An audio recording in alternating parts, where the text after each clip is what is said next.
Former England cricketer Ian Botham came out for the Leave campaign yesterday, saying Britain has lost the right to govern itself, to make our own laws and to choose who comes here.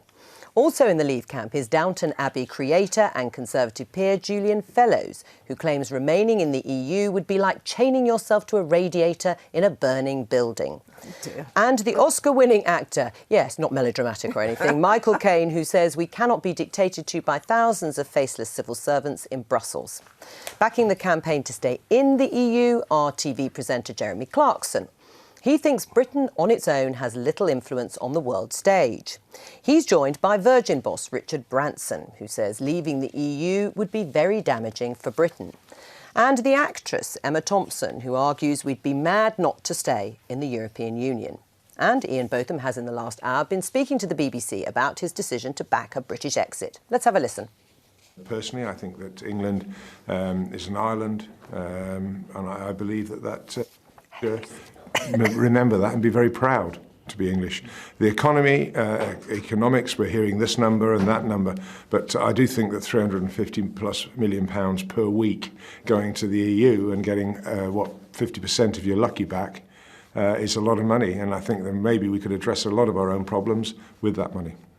Well, do celebrity endorsements really change the way people vote? To discuss this, we're joined by the psychotherapist Lucy Beresford. Welcome back to the Daily Politics. Do people listen to celebrities? They do, all the time, not least because so much of our decision-making is unconscious. So it's not so much that we're listening to the celebrity, it's that we're paying attention, without realising it, to our emotional connection to that celebrity. Right, much more likely than when people listen to politicians, for example.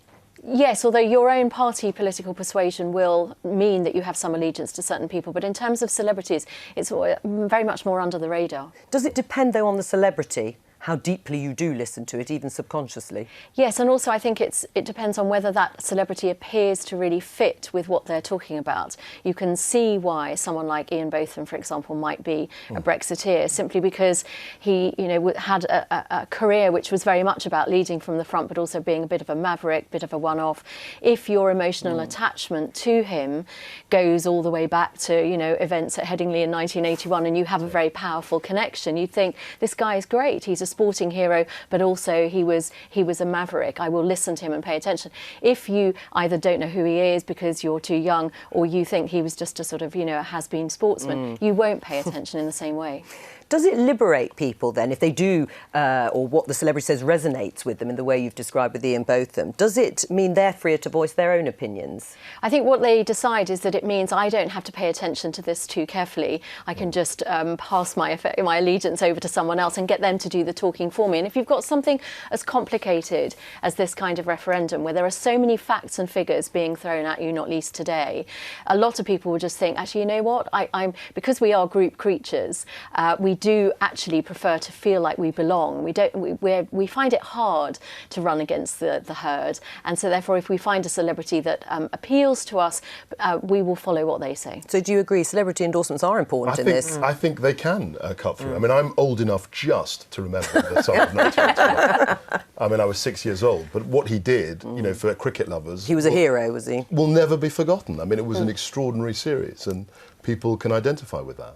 Do you think the same? I agree. I think people do.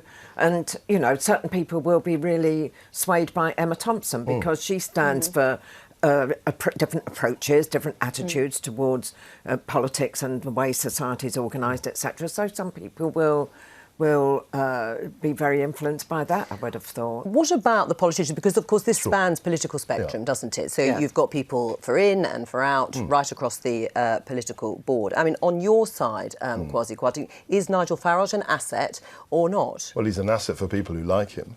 I think he's a very much a Marmite politician, isn't he? I mean, he's someone who people have strong feelings about. And I'm sure there'll be lots of people who trust him on this issue. And similarly, there may be people who are less persuaded by him. What about George Galloway, for example? George Galloway is, again, I mean, these are maverick politicians. These are people who step out of line and are very idiosyncratic. They're very individual. And people may respond to them. Tony Blair for the In campaign? People will respond to George Galloway, I would have thought, Sure. because I think he's kind of pretty much yesterday's man, isn't he? Yeah, you could argue that. I mean, What about Tony Blair then for Well, In? I think those of us who have stuck with Tony Blair through thick and thin would still be influenced by that, but there are many people who take a very, very different view. I mean, again, he's become something of a Marmite character, I think. So they can obviously repel as much Clarkson, as they can. Now, what about Jeremy Clarkson? Would he repel or will he attract more people? I think he would repel almost as many as he would attract. Do you think? Yeah, because I mean, he's a kind of love him or hate him person, really, isn't he? And that's why the celebrity chosen has to be so carefully done, because you can have those characters who really are very divisive, whereas there could be someone else who comes in and you think, wow, I would never have thought that the Spice Girls would have supported Margaret Thatcher or whatever it was that they were meant to have done in those days. So if it catches you by surprise and you're in favour of those people, you can think, oh, actually, yes, I pay attention to what you say. Yeah. Whereas sometimes if somebody comes up and says something and you think, well, I can't even see the connection there, I don't even believe that you're really saying that, I think you might just be saying it for other purposes. Then people can really do that because you are responding to something on an unconscious level, not on a rational level.